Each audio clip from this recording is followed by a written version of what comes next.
Okay, welcome everyone to the 12-step workshop, August 26, 2025. All right. Welcome everyone to the Big Book Workshop. My name is Lisa and I am a long-term student of the 12 Steps Method of Recovery. So glad you are all participating. It's never too late to start this journey. If you're coming in tonight for the first night, it's okay. It's a spiral. We continue to work upwards. So wherever you come in is where you come in. It's not a problem. So we're all on mute. And if you could say this along with me, the set aside prayer for a new experience. We are setting aside and letting go of our preconceived notions, and we open our minds to our higher power, the power that guides us in our daily endeavors. Please try to use this prayer in your daily prayer work and edit the prayer to fit your needs. I don't know if you've noticed, but I try to change some of the stuff every week or two just to keep it fresh and to work with whatever's going on in your life. God, please set aside everything that I think I know about myself, my will, my need to be in control, and you as my power for a new experience with myself, my lack of faith, and especially your power.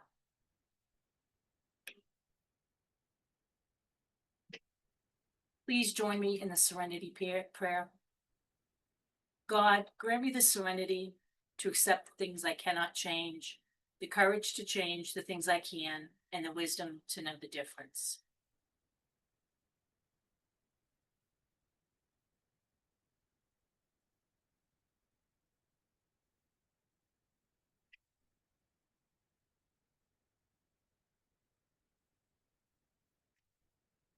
So I just want to start with just a little bit of information about last week when Dee was sharing that she was in her car and she was struggling. She was having a serious relapse, and she was knowingly going to drive to the grocery store to purchase her trigger foods. And she was really upset and dismayed, and we all understand the horror she was caught up in. But it was a fantastic moment for all of us to witness her self-will run riot, which is something that we've been talking about. But as she spoke, I could hear in her voice the self-will that she was trying to tap into and get back to the place that she thought her self-will maybe got her to. And, you know, she can say something different, obviously, but I had never heard the term self-will run riot. Or maybe I heard it and blocked it out, which is more likely. So I wanted to define it using the text from the Big Book. If you're new to the recovery or a long-term member, this passage can really sting before it heals. But understanding the hard facts about ourselves is the gateway to the freedom we all yearn for and deserve.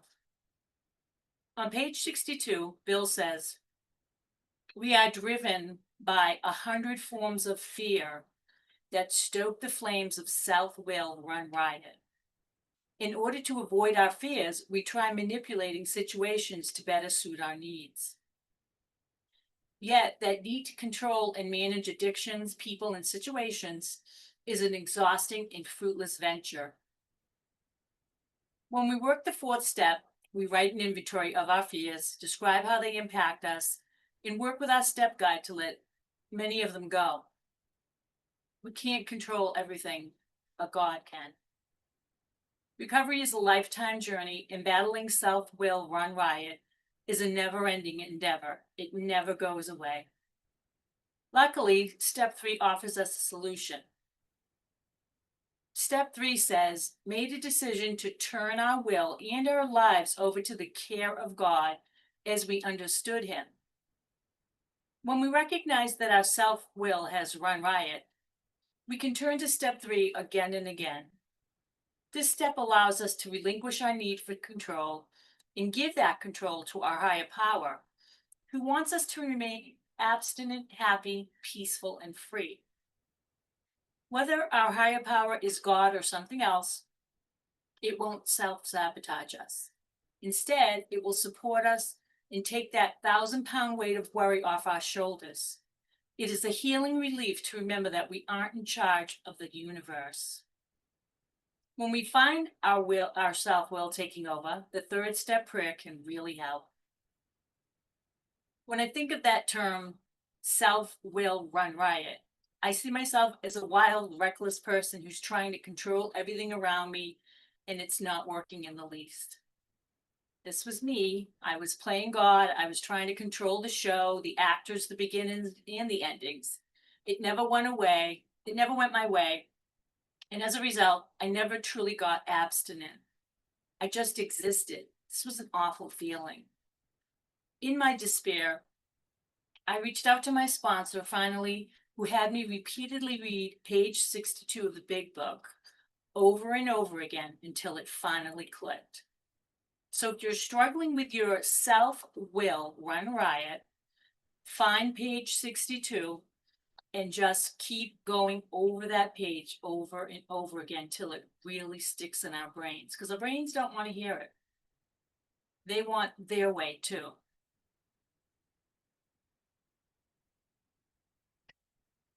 Addiction is a complex condition that profoundly impacts both the body and the mind, acting as a cause and consequence of substance abuse. This interconnectedness makes a holistic approach to treatment essential for lasting recovery. Addiction's impact highlights the inseparable nature of the body and the mind. What affects one inevitably impacts the other. Addressing only the physical or psychological aspects of addiction is unlikely to lead to sustainable recovery. For example, neglecting mental health issues can increase the risk of relapse, even after achieving physical sobriety. By recognizing and addressing the intricate connection between the body and mind and addiction, we can unlock the secret to successful recovery while implementing the knowledge of unmanageability and the need to overcome our spiritual malady. So tonight we're continuing with step 1, and we will probably for another couple weeks because there's a lot in the first step. What you see on the screen is exactly what's in the big book. Notice the way it was written. It has a very intentional dash in the middle of the 2 parts. The invitation is to work the steps to an inevitable spiritual awakening. Each of you has to decide what word you will use in place of alcohol if you have a different focus. We admitted we were powerless over, put your addiction in there. I try to use different words other than alcohol, but there's nothing wrong with you guys just making that little switch over in your own heads. My definition of addiction has always been if you use and it causes a problem and you can't stop despite negative consequences, then you have a usage problem. And we are looking at one part of a 2-part evaluation of addiction. We looked at the body, the doctor's opinion. A medical doctor that is also a psychiatrist has said we have a body problem and a mind problem, but focused on the body problem. We also looked at that extensively, and some of us discussed our experiences of feeling out of control. Once you start losing control, it's like a wildfire. Everything else is prelude or story. Everything else, all other words and thoughts and feelings, all other comments that you would make are either prelude or story. There's only one question and one answer. Did you ever lose control once you started using? As Bill sees it, it's the problem of the mind. Why do we start after a period of abstinence?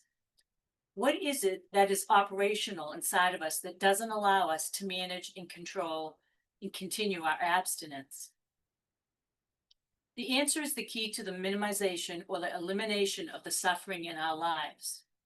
Soon we'll get to what is considered by the big book is the real problem, the part after the dash, spiritual malady, as Bill calls it.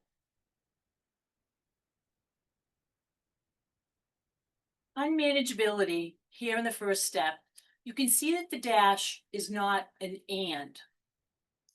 If you put and there, it would have been connecting unmanageability to the addiction. But Bill put a dash there because they're not connected. Obviously, everyone's experience is that if, in fact, you are in your addiction, then your life is unmanageable. And that, of course, is a given. Anyone who does anything to excess and is living that way is going to experience unmanageability in terms of their own personal lives. But that is not what the big book says. What the big book says is that our lives are unmanageable even though our addiction has been, in fact, contained. This is why in step 10, Bill says we are not cured. Bill is not translating it this particular way, but once we get past it, you will see the confirmation of what Bill is saying in step 10.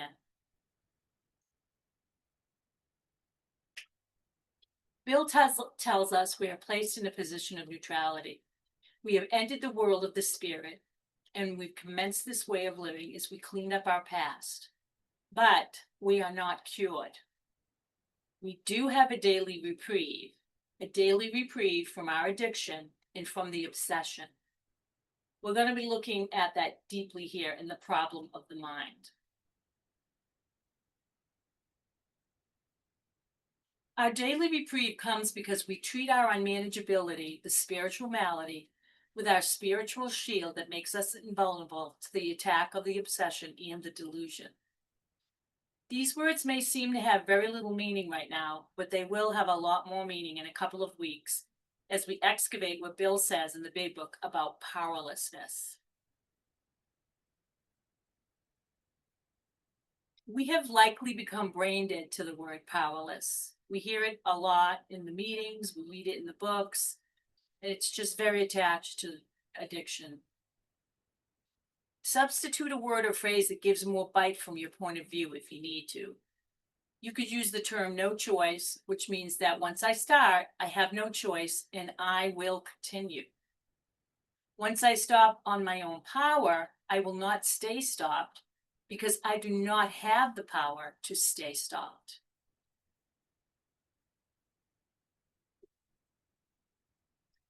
On my own power.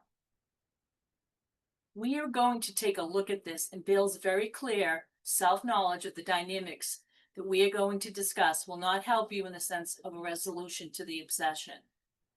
It will absolutely help you as a motivator to continue with the work so that you have a spiritual solution to a spiritual problem and are given a shield to protect you from the vulnerability of the obsession. Back to my model. We have a body as a human being, and we have a mind that sets us apart from other living things, which is also why we're human. And we have free will, which also makes us human. This model is for understanding and experiencing step 1. In fact, this is the model for all of the steps, and you will absorb and understand more of this as we go through each of the steps. This is the lens through which I use in order to explain the dynamics of the body, mind, and will.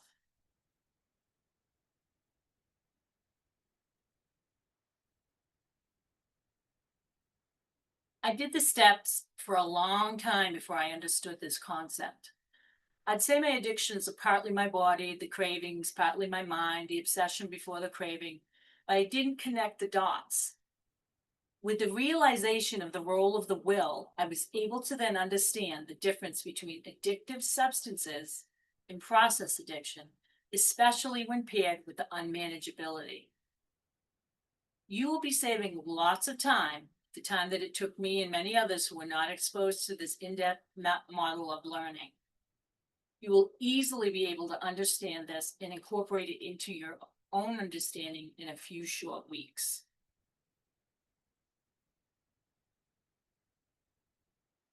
So we talked about substance and process addictions. Substance is alcohol, drugs, food. Process is pretty much everything else. In the very least, it all without brain mechanisms. While substance and process, which is behavioral, Addictions activate the same brain reward pathways. The key difference lies in the source of the dopamine surge and the resulting physical dependence. Substance addiction involves introducing an external chemical, whereas process addiction is a response to a specific behavior. Both create similar neurochemical changes over time.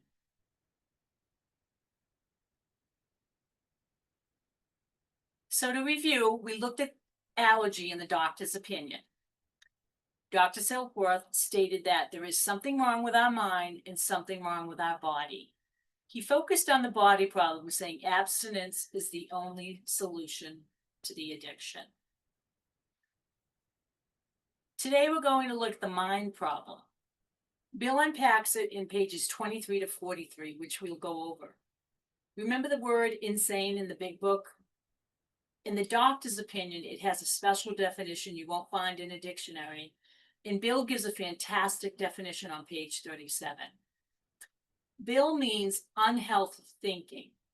The big book is not talking about losing your touch with reality or going, off the deep end, and we'll get into that more later with the definition, but it's a little bit different than what your traditional insanity is. In Bill's terms, it means that we are subject to an obsession, which means our mind is being hijacked by a thought, and unfortunately the thought is the content of the thought is illusion. The insanity Bill is talking about in the big book is about obsession and delusion.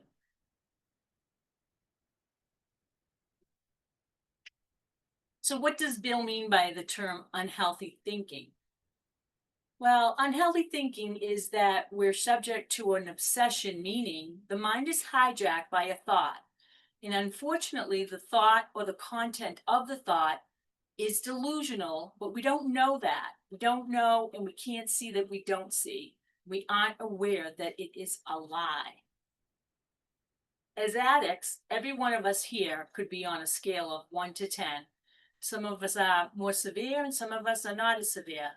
But the nature of mental disease, the insanity that Bill is talking about, is obsessional and delusional.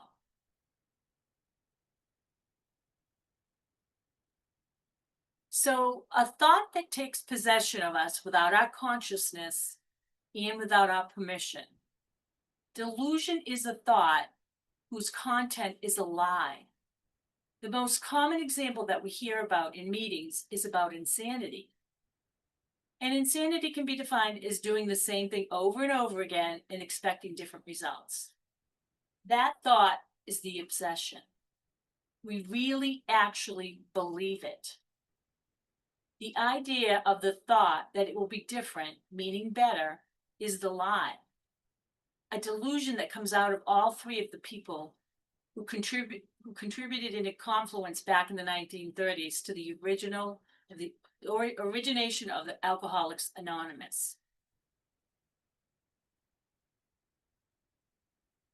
Dr. Silkworth, as the psychiatrist and the Lutheran minister, Frank Buckman talked about using the 6-step process for their transformation, the spiritual awakening, the enlightenment, and the change in us that we have looked at in step 12 in the back of the big book, appendix 2.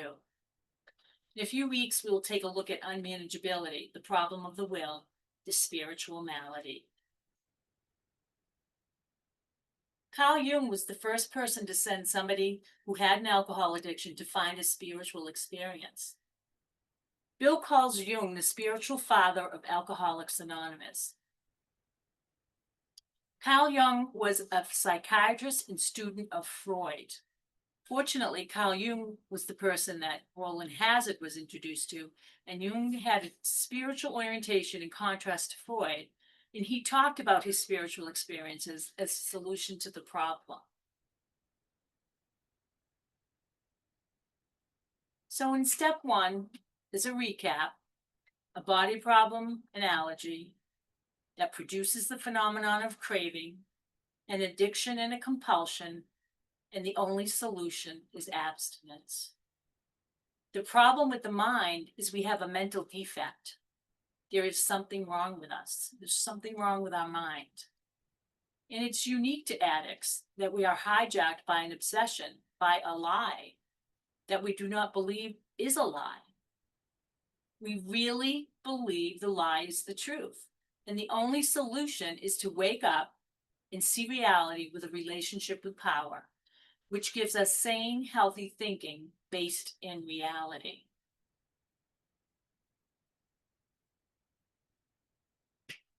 And we wake up, of course, according to the big book, through having a relationship with power that is greater than ourselves. This shift from ego-driven self-reliance to a reliance on a higher power is the central action required for recovery. The core meaning of a relationship with power often comes after recognizing self-will has failed. Being an addict without a power greater than ourselves is like being an actor who wants to run the whole show. An addict's attempts to control their lives through self-will leads to a chaotic and unmanageable existence. Admitting one's powerlessness over addiction through step 1 opens the door to the possibility of a recovered life with this new all-purpose power in the driver's seat. Having a relationship with power then gives us healthy thinking, sane thinking, based in reality and based on objective science or common sense directed observations.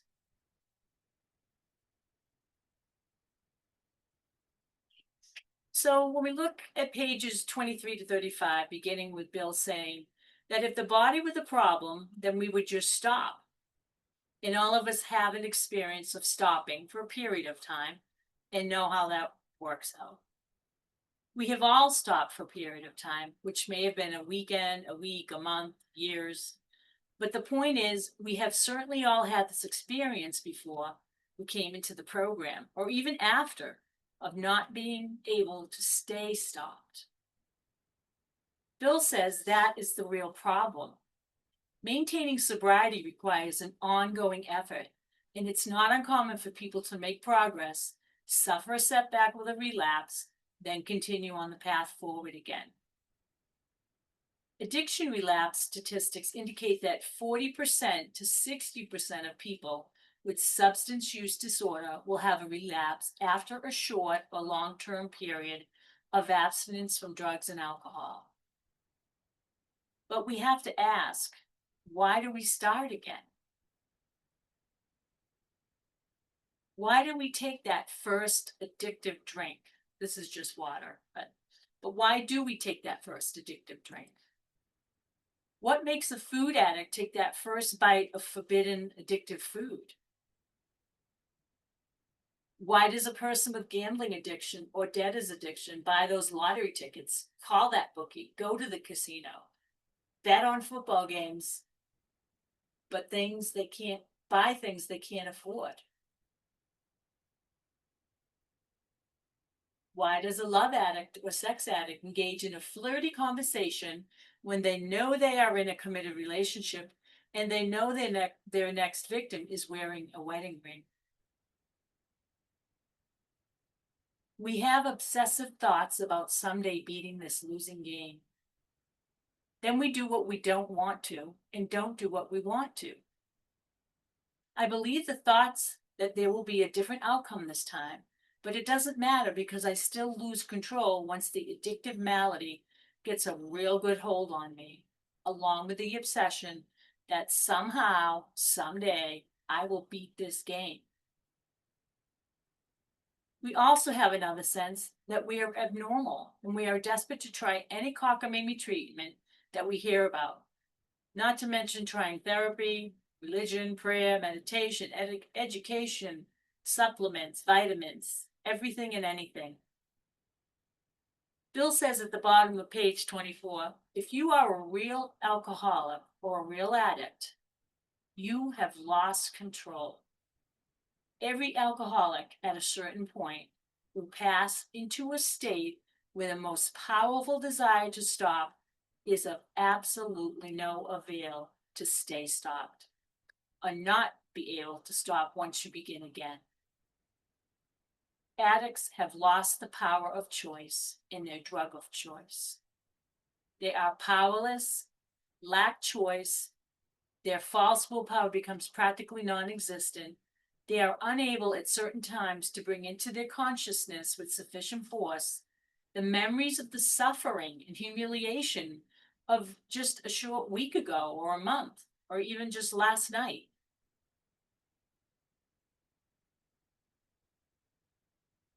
After a period of abstinence, a conscious intention of abstinence from whatever your addiction is, a week, month, 10 years, whatever it is, after that period of abstinence, if you relapsed or when you relapsed, what were you thinking 2 minutes or within 2 minutes just before you relapsed? What were your thoughts, your feelings? What were you conscious of? What was your awareness? You may answer with, I wasn't conscious of anything. It may be that you had the consciousness of whatever it may have been, but you don't even remember it. During a relapse, there is an internal struggle between the desire to resume using and the desire to remain abstinent.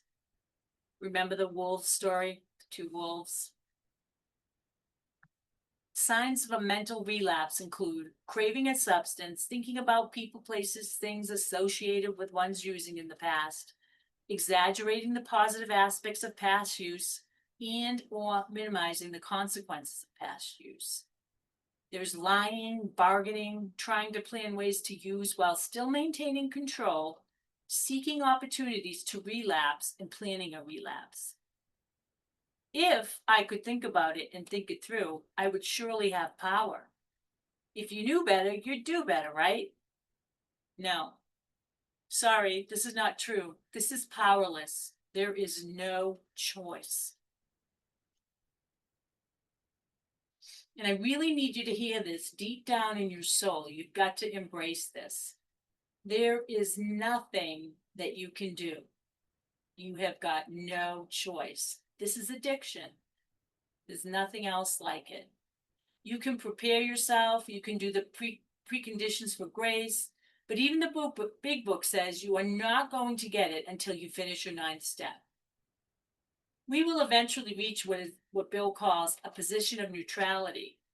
We will not have to avoid people, places, and things that we once considered or thought were our triggers, because they will no longer affect us in the same way as they did in the early stages of our recovery. The idea that we will have to spend our lives fighting against our triggers is exhausting. After all, we are bound to find ourselves in some position around our addictions, especially if we engage the process of helping others find sobriety during our own recovery. Bill says we are not fighting it, neither are we avoiding temptation. We feel as though we have been placed in a position of neutrality, safe and protected. We have not even sworn off. Instead, the problem has been removed. It does not exist for us. We are neither cocky nor are we afraid. That is our experience. That is how we react so long as we keep in fit spiritual condition.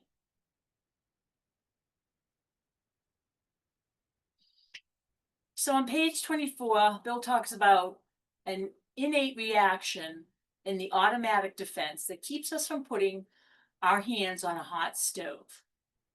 So if you came to my house, having never been here before, and we were excited to see each other, and I was making dinner for us, and we got to chatting and focusing on each other's company, and you leaned against my counter right where my stove is.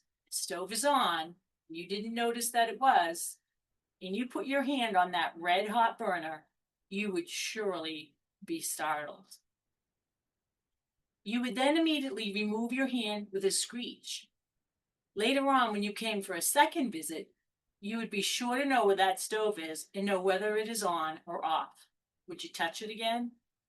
No, because you have had a traumatic experience. This metaphor is so perfect, and Bill also uses it when he talks about being in neutrality. Not putting our hand on the hot stove because we think it won't burn us this time is the rationalization of the obsession, the blind spot that we have. Bill says, maybe you say this to yourself: it won't hurt me this time. And this explains the blind spot. It's a completely absurd rationalization. Bill also says, maybe you don't think at all about it. If these thoughts do not crowd into the mind to deter us, and if they are present, they are hazy and readily supplanted with the old threadbare idea that this time we shall handle ourselves like all the other people do. Bill notes that there is a complete failure in avoiding the blind spot of the kind of defense that keeps one from putting his hand on that hot stove.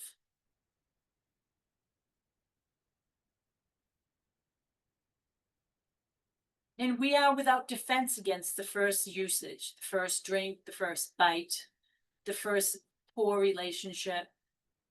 Bill says on page 24, for God's sake, how did I ever get started again?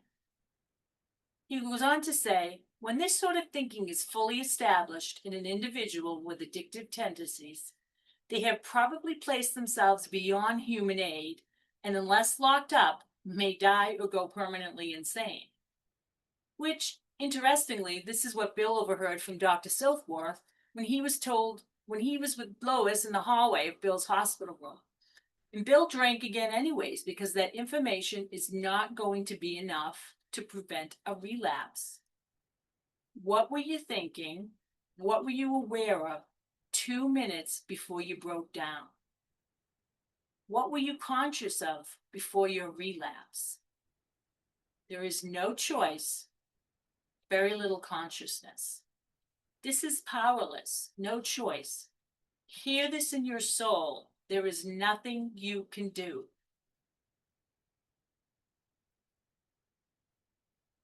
On page 25, Bill says, there is a solution, which also happens to be the name of the chapter, because Bill doesn't want to make it all seem so hopeless and dark. He does want to paint more experience about the problem in a positive way, and he wants to give us some early hope that there is a solution. He says none of us like the self-searching part of the solution. Maybe he means the fourth step, the leveling of our pride, the confession of shortcomings, which the process demands, and we saw that it really worked in many others, as we had come to be bogged down in the hopelessness and futility of life, as addiction had us living in.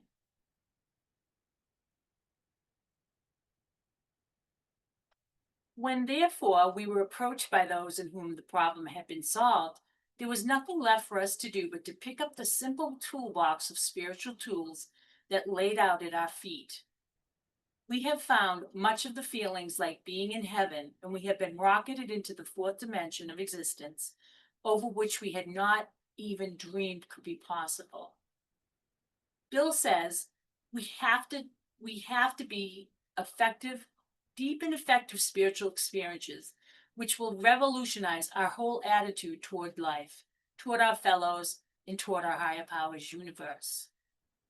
The central fact of our lives today is the absolute certainty that our Creator has entered into our hearts and resides in a way which is indeed miraculous. Our Creator has commenced to accomplish those things for us which we could never have done for ourselves.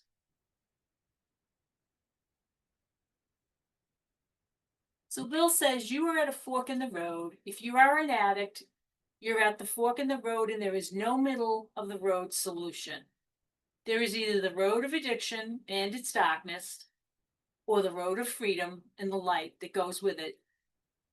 There are two alternatives. One, to go to the bitter end, blotting out the consciousness of our intolerable situation, which most people choose by conscious decision or by default. It's very sad, but to be honest, statistically, it is less than 50% that will make it. It's actually probably way less than that. But, who's going to choose the wrong direction? At least 50% will.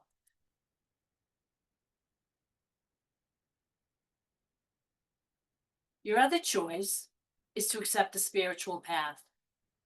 I know I'm preaching to the choir here because you are here, so you are committed to a series of weekly meetings So you're obviously willing to make the effort. We want to do it and we're willing to make the effort. Each of us will approach it in our own way. We don't have any rules here and there is no time frame. I give you suggestions based on the big book and my own personal experience and that of the people I have worked with closely one-on-one and in many healing modalities. So this is Roland Hazard. In the early 1930s, before he ever met Bill Wilson, before there was even a thought of a program of recovery, Roland Hazard was suffering with alcoholism and looking desperately for a solution. Roland went over to Switzerland, being a very rich man, to spend a year with Carl Jung in hopes of recovery. Remember, Jung is the one who told Roland to go have a spiritual experience. And that is when Roland found the Oxford group.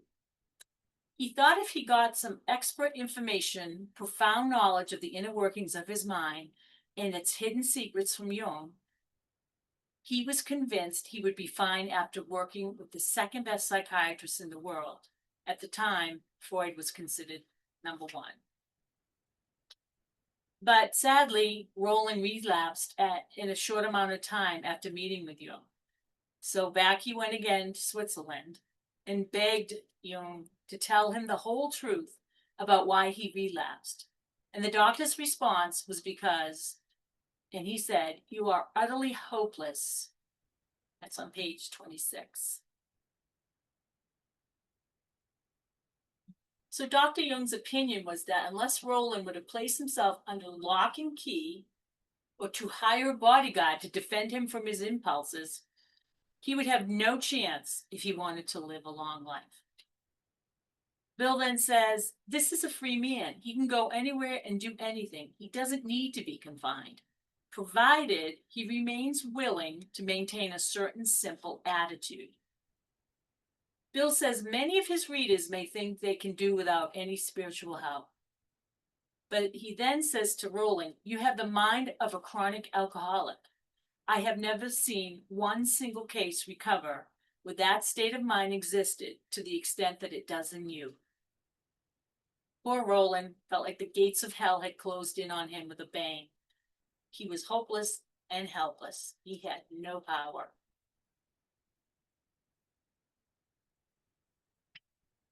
We can only clear the ground a bit if our testimony helps sweep away prejudice, enables us to think honestly, encourages us to search diligently within ourselves. Then, if we wish, we can join us on the broad highway. The consciousness of your belief is sure to come to you. What Bill is saying is that as we diligently work the 12 steps with an open mind and use honest self-examination, the spiritual truth of a higher power will become a felt internal experience, a deep certainty and awareness that we can no longer deny, rather than just an intellectual concept.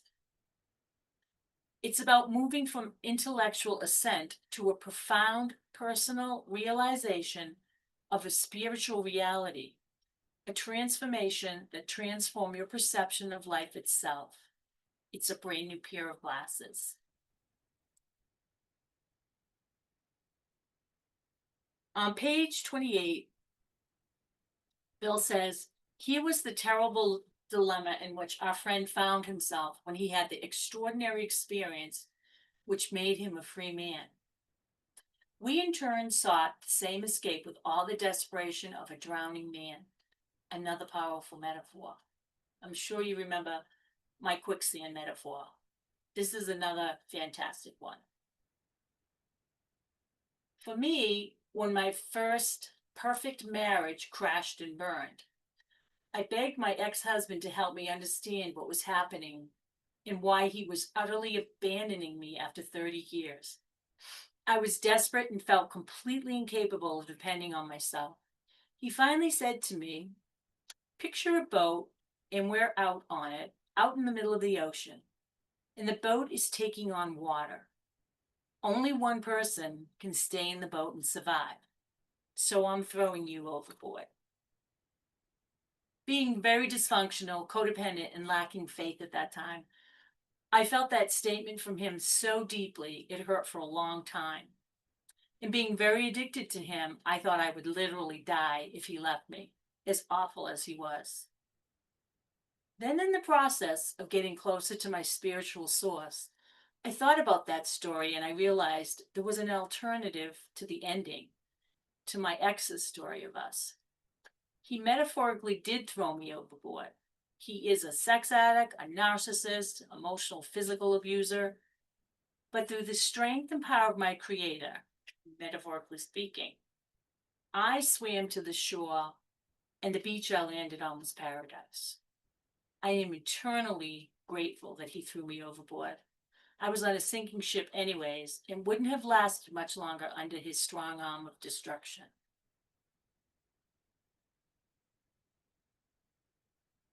This is addiction. These were my addictions: fear, relationships, people, abandonment, and a wicked need to control people, places, and things, but especially the outcomes. I was drowning in it all for a long, painful time before my truths finally freed me. That tremendous desperation of moving forward, but so stuck in wanting to be moving forward, is such an egotistical power struggle. Bill says, what seemed at first a flimsy reed is proved to be the loving and powerful hand of God. A new life has been given us through a design for living, and it really works.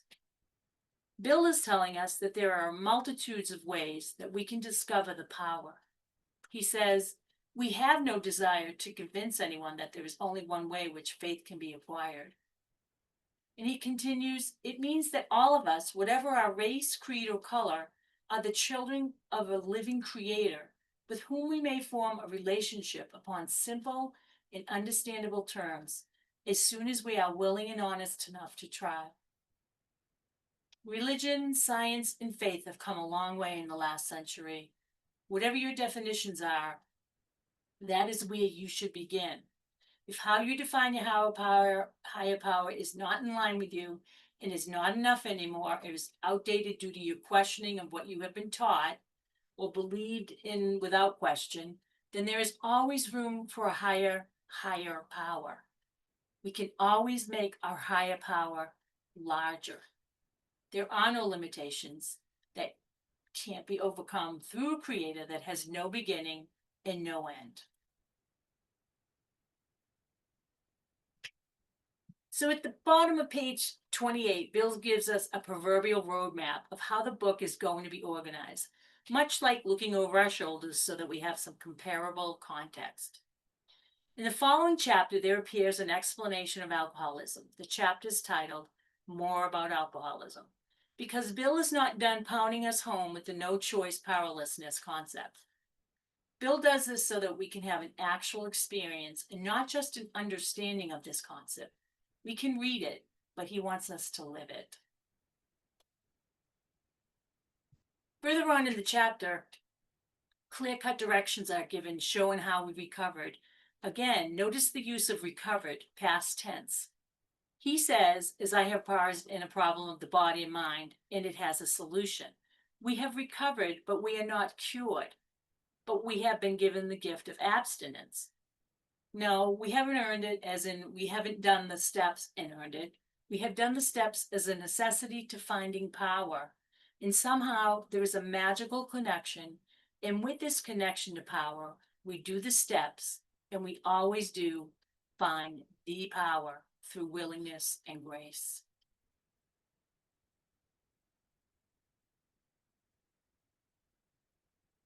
Bill says each individual in the personal stories describes in his own language and from his own point of view the way he established his relationship with God. Notice how personal that description is. There's no dogma, no theology, or anything in the 12-step fellowships that you have to believe in. We come as individuals and we bring our own individual beliefs. What actually has happened in these lives is witnessed to here. Our hope is that many addicted men and women desperately will see these pages and believe that it is only by full disclosure of ourselves, which I think he means step 4 and 5, and our problems that others will be persuaded to say, yes, I am definitely an addict, and I absolutely must have this thing that is referred to as a relationship with power.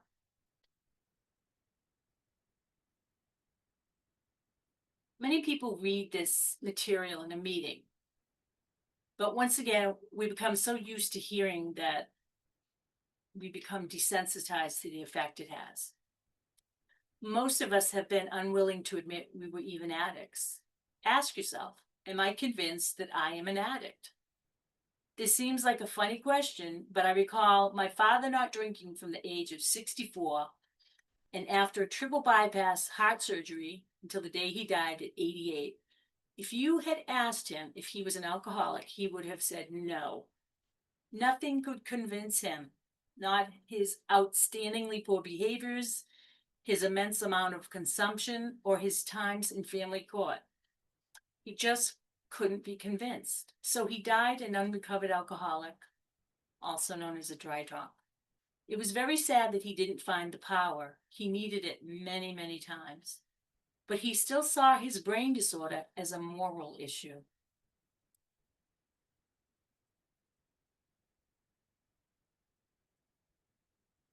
On page 30, Bill says, therefore, it is not surprising that our drinking careers have been characterized by countless vain attempts to prove we could drink like other people. The idea that somehow, someday, we will control and enjoy our drinking is the great obsession of every abnormal drinker. The persistence of this illusion is astonishing.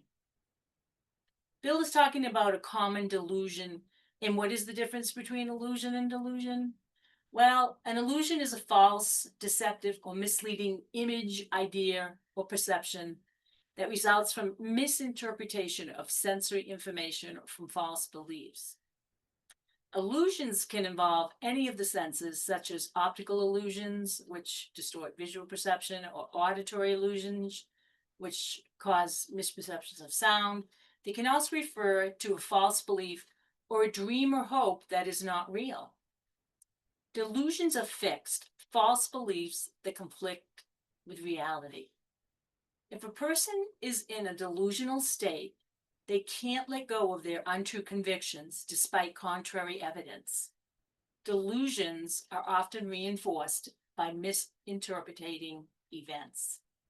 Bill says here, the persistence of this illusion is astonishing. Many pursue it into the gates of insanity or death.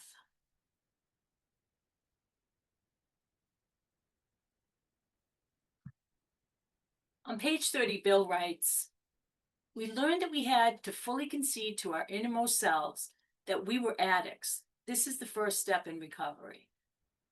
I personally thought for many years that I would eventually control my addictions and be able to enjoy them in moderation is an obsession of an addict. What is an obsession? An obsession is a thought, and not all thoughts are obsessions. An obsessive thought is a persistent, unwanted, and intrusive thought, image, or urge related to substance or process use, a past high, or the idea of using again. These types of thoughts consume our minds, cause us significant anxiety and distress, and can undermine our efforts to maintain abstinence. They are a feature of addiction where they can fuel cravings and trigger relapses that fill your entire screen of consciousness. There is no room for any other thoughts. We don't see beyond the screen or the thought. Obsession takes possession of us without our permission and without our consciousness. This is what is meant by no choice. A normal thought is usually fleeting and doesn't cause significant distress or disruption. Thoughts appear and disappear without much impact on our daily life. You can usually let go of normal worries or doubts without them consuming you. They don't lead to repetitive behaviors or mental acts to reduce the related anxiety. On the other hand, obsessive thoughts are unwanted, unexpected, and impulsive. They repeatedly enter your mind, making them difficult, nearly impossible to control or dismiss, and create intense anxiety, fear, and doubt. Normal thoughts don't significantly disrupt your life. But obsessive thoughts are time-consuming and interfere with daily functions. Normal thoughts don't create intense anxiety or fear. Obsessive thoughts do. Normal thoughts don't lead to compulsions, while obsessive thoughts most likely will.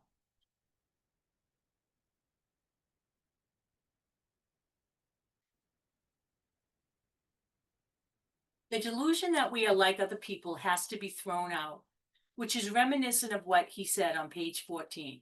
Simple, but not easy. A price has to be paid. It means the destruction of self-centeredness, which is very relevant in unmanageability, because that is the nature of unmanageability. It is selfishness and self-centeredness. On page 14, he says, it means I must turn in all things to the Father of the light who presides over us all, which is one of my favorite quotes in the book. These were revolutionary and drastic proposals, but the moment I fully accepted them, the effect was electric. There was a sense of victory followed by such a peace and serenity that I have never known.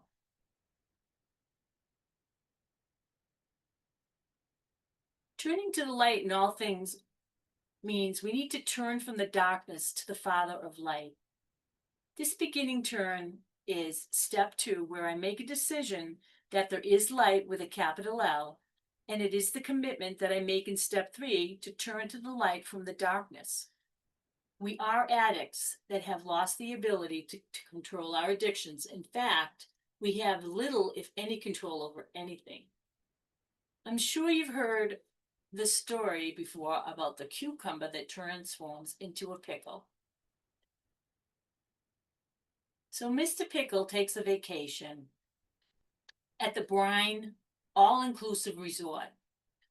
He eats whatever he wants and drinks like a fish. He's enjoying this relaxing, soothing feeling so much that he decides to stay another week and tells his boss and family that he has extended his time. He notices after being in the rooms at the resort that he's softening up and changing color. It never occurs to Mr. Cucumber that it is probably from being in the brine so much. He thinks to himself, I never treat myself. Besides, I work hard. I deserve the best. So he upgrades on a maxed out credit card to a better room with more brine amenities. Time flies at the resort, and Mr. Cucumber actually says to himself, where is the time going? It somehow seems like a blur. It must be those delicious brine drinks I've been having. His reservation is due to end, and he decides it is still not enough. He has to have more. He wants more, even with the detrimental effects to his insides and outsides. But he is out of vacation time, so he quits his job to stay at the brine resort. He convinces himself that it will be great and he'll figure out how to afford it. But over time, the brine atmosphere permeates Mr. Cucumber completely, and it eventually takes over Mr. Cucumber's body and spirit. Soon after he leaves the brine resort, Mr. Pickle realizes that he has had a complete and unchangeable chemistry metamorphosis. His resources have run out, and they kick Mr. Pickles to the curb, so he can be placed on a plane to go home.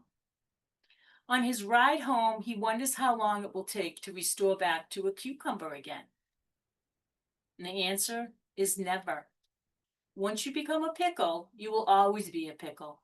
You can't unpickle a cucumber. And the moral of the story, once you become an addict, you will always be an addict. You have no choice.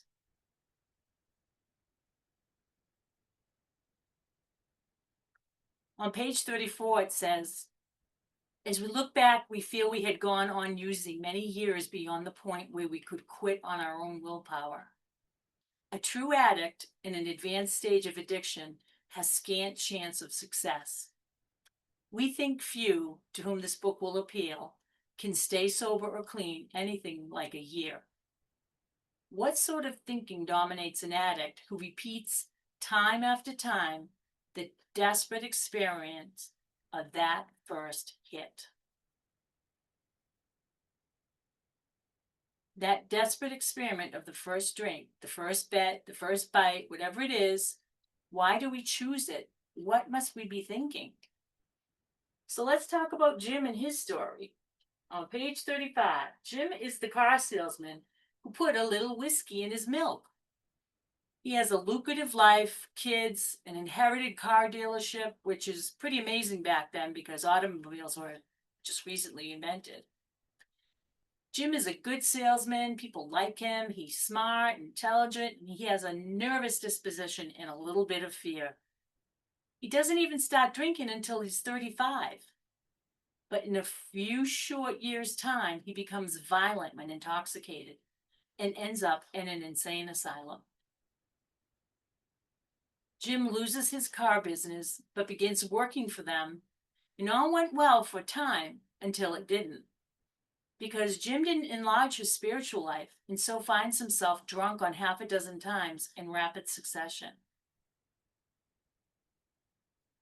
On the bottom of page 14, it says, if an alcoholic failed to perfect and enlarge his spiritual life through work and self-sacrifice for others, he could not survive the certain trials and low spots ahead of him.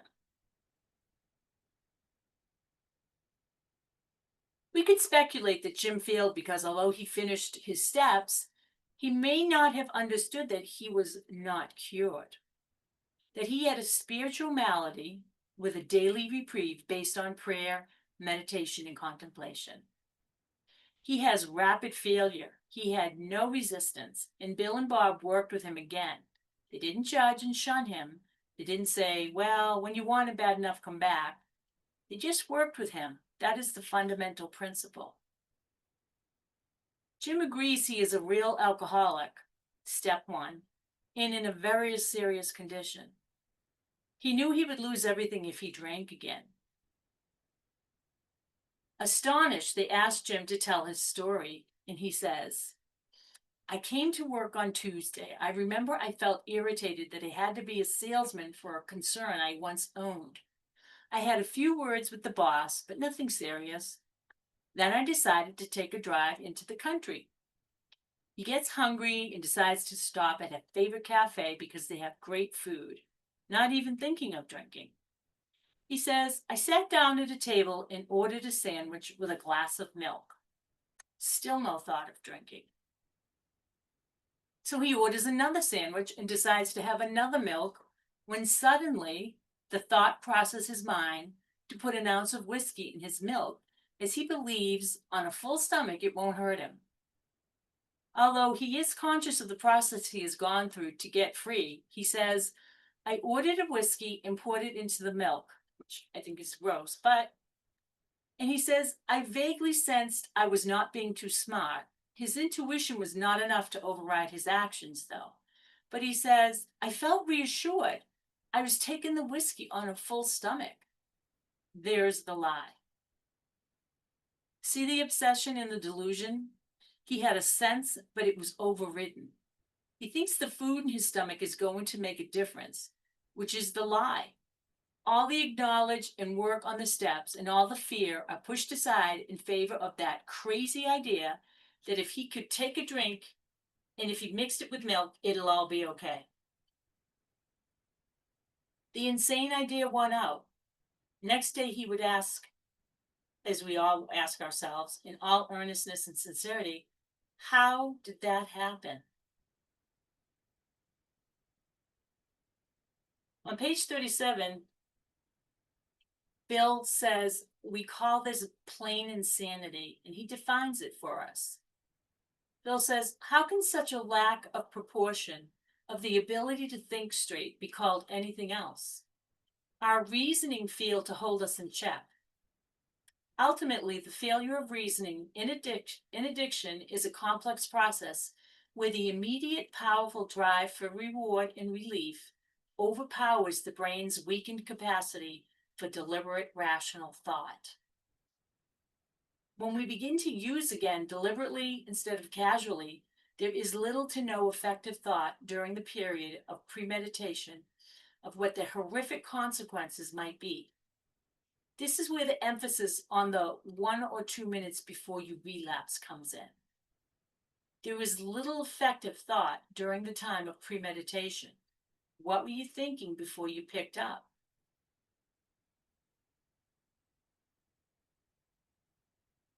Bill asks on page 38 in regards to the jaywalking example. Our illustration might seem too ridiculous, but is it?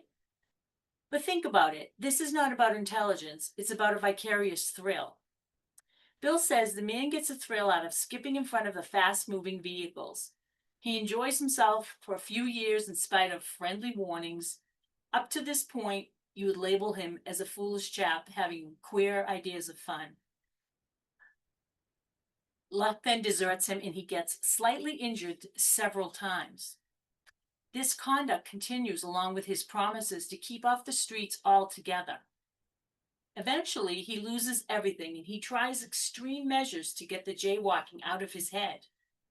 Repeatedly being seriously injured still isn't enough to make him stop this craziness. Bill says, however intelligent we may have been in other respects, where addiction has been involved, we have been strangely insane. It's strong language, but it's true. I found after reading this chapter and applying it to the addicts in my life that I no longer nail them to the cross. I used to be very judgmental about addicts who behaved outrageously and just weren't getting it. I understood the blind spot in myself, having experienced it firsthand, but until I really understood this chapter, it was difficult to give them the grace they deserved. So Will gives us a second story in case the first one is not relatable to somebody. This is about Fred, an accountant in a well-known firm. He is educated, successful, and friendly. Bill and Bob found Fred in a hospital as they were looking for alcoholics to connect with. Fred told himself he was in the hospital for rest. He is depressed about his condition and makes up his mind to quit drinking. It never occurs to Fred that he may not be capable of quitting due to believing his character and standing to be his assets. He won't accept a spiritual remedy, although admits he has some of the symptoms, but he can't admit that he can't do it himself. Self-knowledge will fix it, is his motto. They don't hear about Fred for a while, but he is committed again to the hospital. He was shaky and anxious to see Bill and Bob. Fred tells them, I was confident it could not happen to me after what I had learned. I reasoned I was not so far advanced as most of you fellows because I had been generously successful in licking my other personal problems, and that I would therefore be successful where you men had failed. I felt I had every right to be self-confident, that it would be only a matter of exercising my willpower and keeping on guard. Then what happened to his sobriety? Fred tells Bill and Bob, I went to my hotel and leisurely dressed for dinner. As I crossed the threshold of the dining room, the thought came to mind that it would be nice to have a couple of cocktails with dinner. That was all, nothing more. That's the lie and the delusion. I ordered a cocktail in my meal, then I ordered another cocktail. After dinner, I took a walk. When I returned to the hotel, it struck me that a highball would be fine before going to bed. So I stepped into the bar and had one. I vaguely remember having several more that night and plenty more the next morning. He gets into a cab after landing in New York, and the driver drives him around for several days. He can't recall where he went, what he said, or what he did. Then he is back in the hospital suffering miserably. After regaining some mental clarity, he carefully goes over that night in Washington. He remembers feeling off guard and not fighting the first drink at all. He had no thought of the consequences and commenced to drink carelessly, like the alcohol was ginger ale. Fred concludes he has an alcoholic mind and says he saw that willpower and self-knowledge were no match for the strange mental blank spots. Mind power might work for a few hours or even days, during which I am able to act on my own resolve. But then along comes the strange mental blank spot, and my resolve is greased with coconut oil. In terms of a rough image of the brain, what happens is this. We like to think the conscious parts of our brain determine our actions. The frontal lobe of the cerebral cortex, which hosts our thoughts and decisions. But there's a little lizard living in the basement of our brains, the amygdala, that generates basic survival impulses like fear and anger. Addiction lives here and is able to circumvent even the most determined, powerful resolves of the frontal lobe by connecting an addiction to the basic conditions of being alive. Using becomes an impulse, almost like breathing, that we act on without rational choice.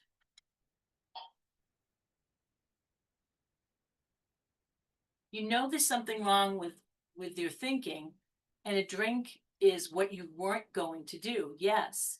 And the reason you weren't going to do it was, well, we probably don't even remember.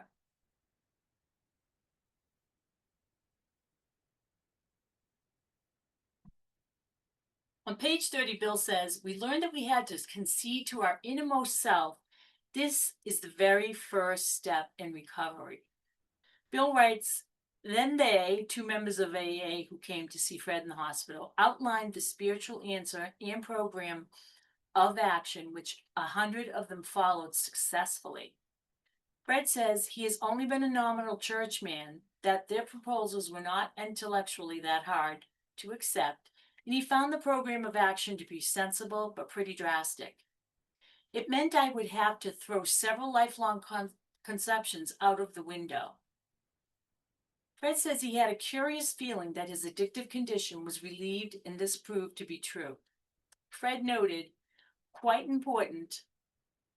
important was the discovery that spiritual principle would solve all my problems.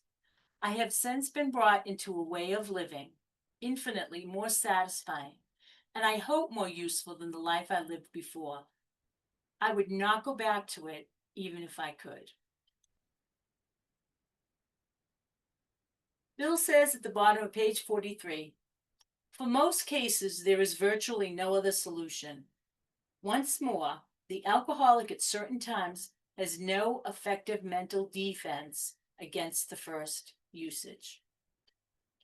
Except in a few rare cases, neither he nor any other human being can provide such a defense. His defense must come from a higher power. This concludes the first half of the first step. Simply put, when I start, I cannot stop, and when I stop, I cannot stay stopped. When I cannot stop, I have no choice. There is a compulsion in me that is biological. When I stop and I cannot stay stopped because there is an obsession in me that is psychological, and it will hijack me and take possession of me without my consciousness or consent at the most extreme level.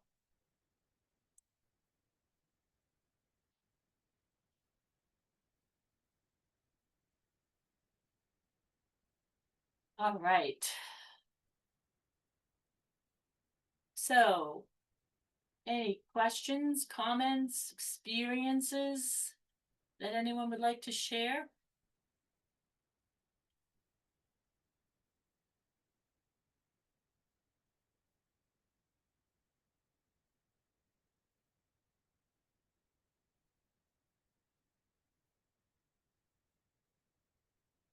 No questions?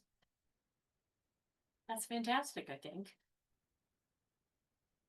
All right. No, but I think we're becoming primed for getting to something better. That's the deal. Absolutely. If you can grasp or even be willing to grasp that there's a power greater than yourself, then that's where we want to go. That's what we want to do. Not just because of alcoholism, but because of the unmanageability of life in general. So yes, we are being primed, and the goal is to get everyone to that spiritual awakening through spiritual experiences, or at least through the words in the book. But I think that when you're really willing, you'll start seeing some evidence of experiences happening that will really start to shake your world, which is what we need. We need a good shaking. Irene. Yes, hi everybody. No, I want to talk about my experience about this story of Jim and Fred. It was a big revelation for me, and it is every time I reread it. I remember very clearly when I was in my active addiction that I thought I was I'm very strong-willed, so I was very capable of going into a diet and lose weight. And I was like, I always say, like a Nazi tank. The determination get me going very strongly. And then it click off. I remember I don't know, it click in and then I click out, and I don't own the clicking thing. And I became very focused on trying to figure out what that was happening in me in the, I don't know, 3 seconds, 10 minutes, I don't know, before I click out. I say, if I understand what happens there, I conquer this. Because at that point, I keep on going with my diet, I solve the problem. And I was never able to identify those, whatever, 10 seconds, 3 minutes, I don't know. I was never able to identify what was I thinking, feeling, or what it was that would, I remember once I had been brilliant. I looked great. I had a new outfit, and I was sitting on at a table with a friend, explaining what I was doing. And there was, while I was doing, I'm not touching carbs anymore. And that was the key for me. And there was a package of graham crackers on the table. And while I was explaining this, and I had done that perfectly for 2 months, and I looked great, I got the graham cracker and I started eating them while I was telling my friend that I was staying away from it.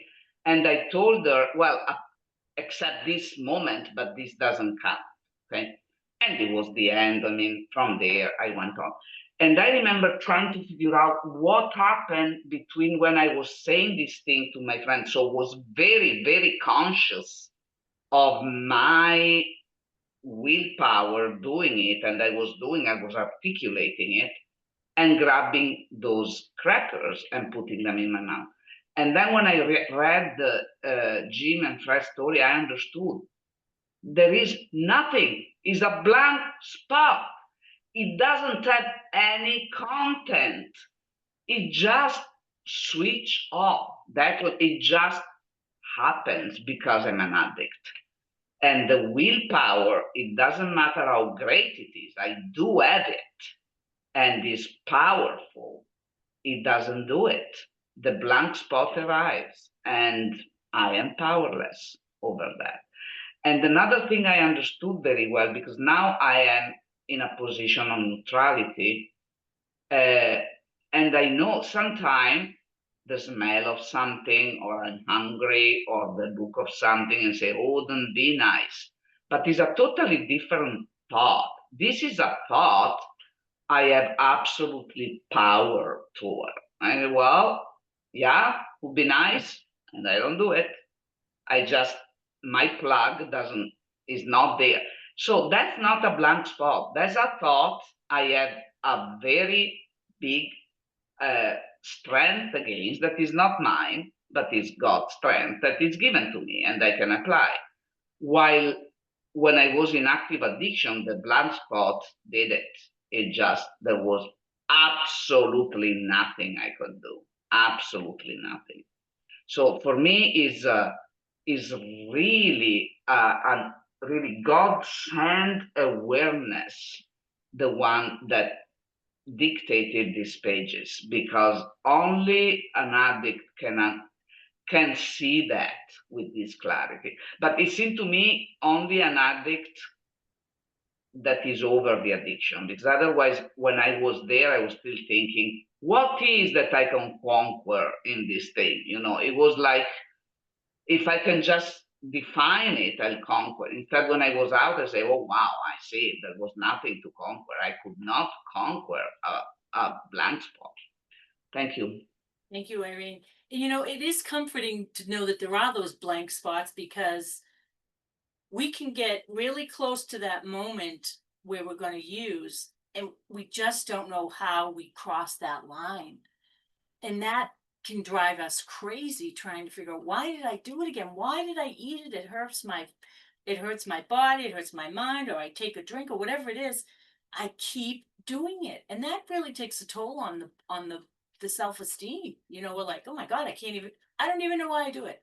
If you ask any user, they'll say, I don't know why I do it. But that's that part of the brain that gets hijacked, and it takes on a life of its own, which is why we can't do anything about it. We have to depend on our higher power. Thank you for sharing, Irene. Kristen? Hey, everybody. Yeah, I don't really have a question. I guess I just wanted to share kind of my experience with step one. I mean, gosh, I've been in the 12-step program for such a long time. I've been in OA. And, just that idea of powerlessness. And step one, it's like I'm realizing that we're powerless over everything. And Herb's really helped me understand that, from our youngest age, part of why we use a substance is because we're powerless and we don't know how to deal with life, and so all of us learn how to deal with our feelings and how not to feel and how to cope. And so, for all of us, as Herb always says, that we're all driven by self-centered fear. So we want to figure out ways to feel safe. And so some of us, use alcohol, some use food. I mean, for me, food represented safety and security and connection, because it was always around, that's the time when I got to be with people. I was so lonely all the time. And it was a way of bonding with my mother and bonding with other people and girls. I mean, we had easy bake ovens we did together, and we had tea parties, and everything was food to feel connection. And, and after a while, it becomes our habit. It becomes the default mode that I think automatically. And then, as time goes on, then we see that it has negative consequences for us.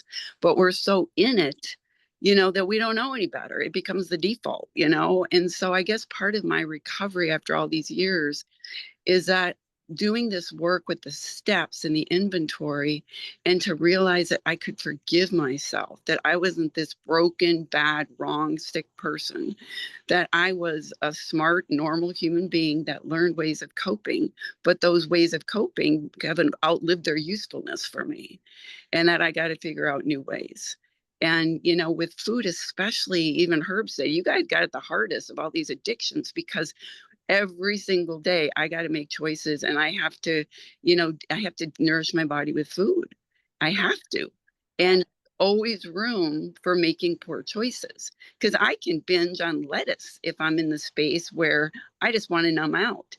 I mean, staying away from sugar, man, I wish it could be that easy for me, but it's not, because my old habit way of dealing with feelings is to eat, And so as I've done the step work and kind of learned this self-forgiveness and compassion and understanding these spiritual wounds, the spiritual malady of feeling lonely, feeling like I don't fit in, feeling, trying to get people's love and attention and things like that.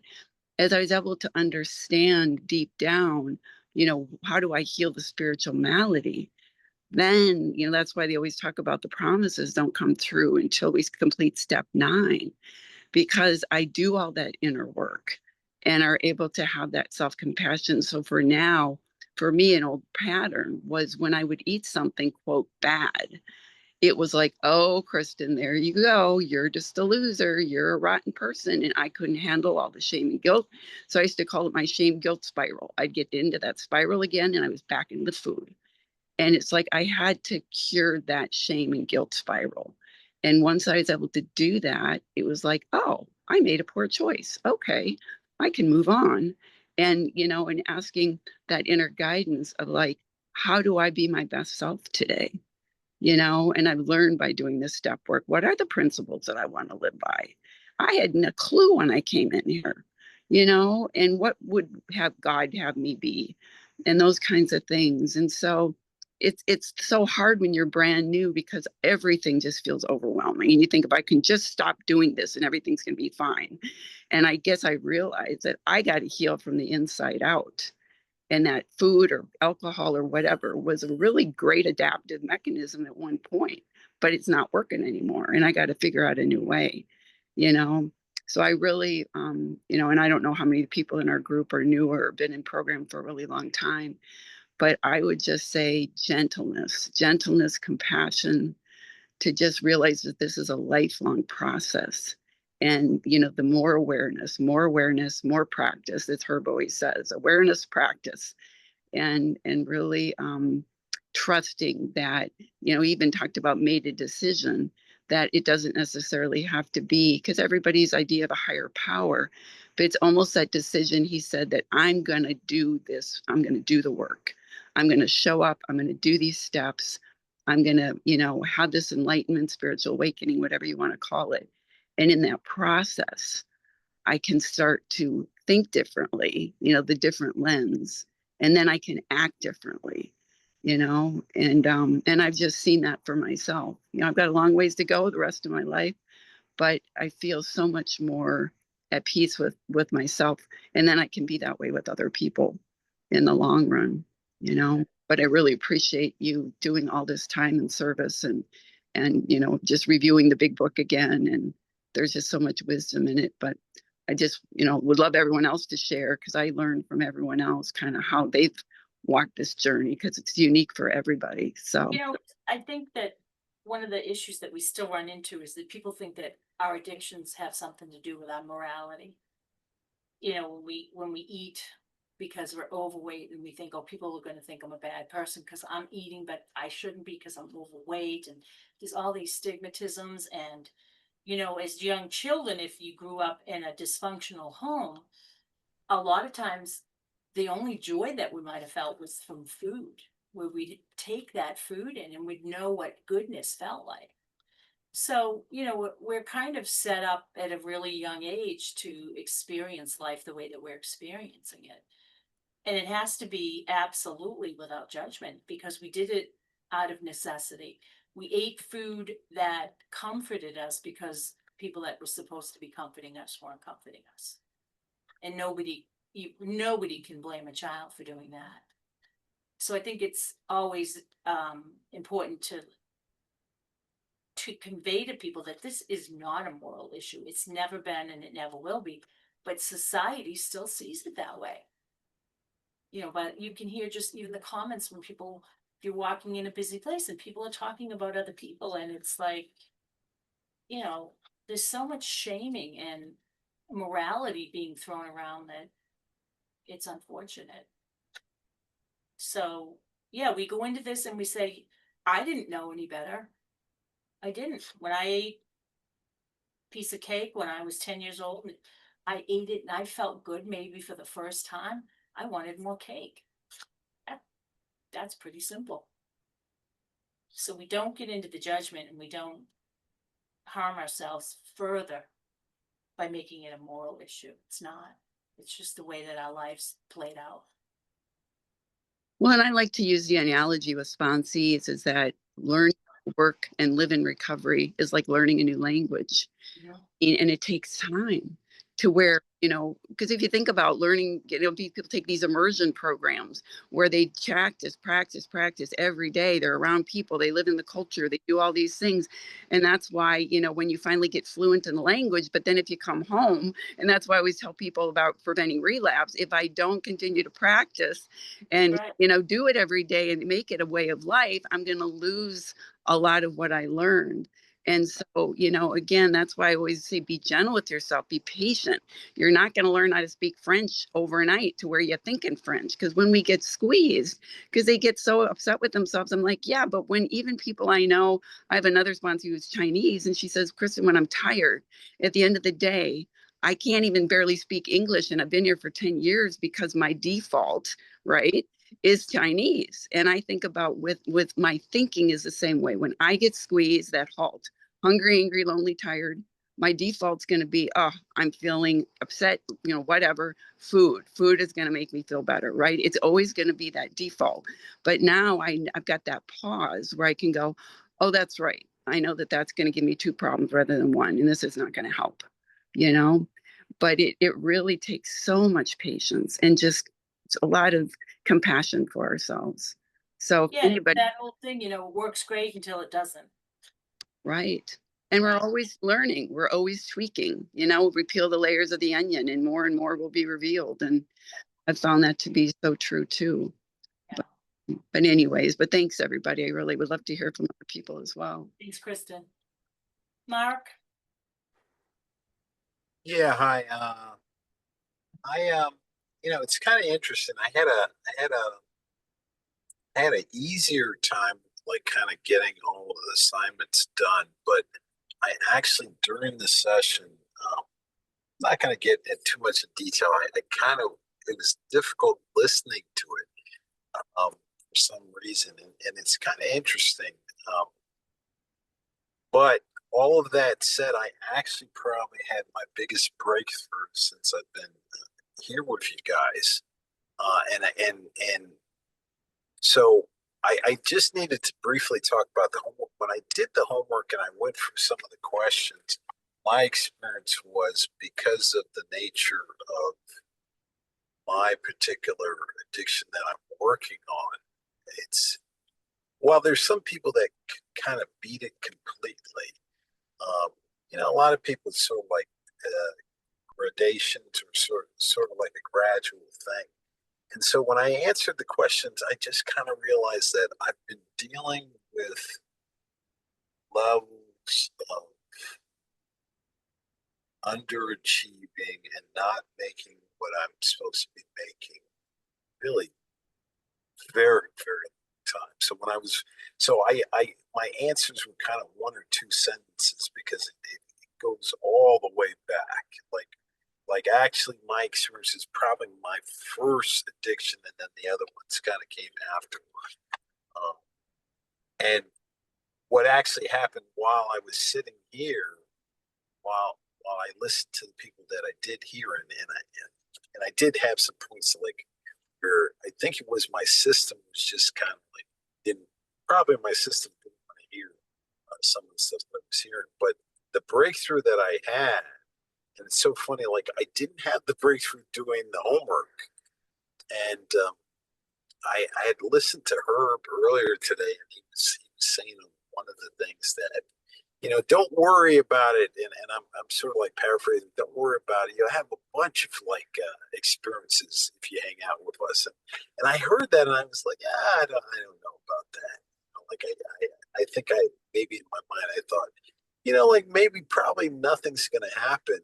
And what happened while I was listening to people tonight, and I was really surprised that I realized that my version of the whiskey and milk, my version of just walking across the dice in the ballroom and thinking I need to go to the bar like Bill or or the other cat Fred, was that I was applying for positions, and they told me, and while I was actually, as somebody was sharing, it came into my mind. I realized that I sat there and they told me what it was going to be. And I knew that this is not what I need to live on. It's not enough money for me to live on. And I said yes, yet again. And I sat there and so when I was like sitting here, because I had never thought of my current position the way I'm thinking of it right now, but I realized the minute that they told me I got the position and I said yes, not that they offered it to me, but I said that this is wonderful, this is good, I'm going to do that. I had completely effed up and I had plugged in to the addiction and all the other things that came with it. But the clarity of that, I just got that tonight. And I hadn't had that like in like a year and a half. I had all these other like pieces but the fact that, because it's about my behavior, not other people's behavior, but just that I sat there and I was, yeah, that's great. You know what I mean? Like, and I was like, wow, that was completely insane. So that's what I have. That's fantastic. Make sure you write it down. Okay, I'll write it down. Yeah, don't forget it. Okay, anyone else? All right, I'm gonna close with the serenity prayer if you want to follow along. God, please grant me the serenity to accept the things I cannot change, the courage to change the things I can, and the wisdom to know the difference.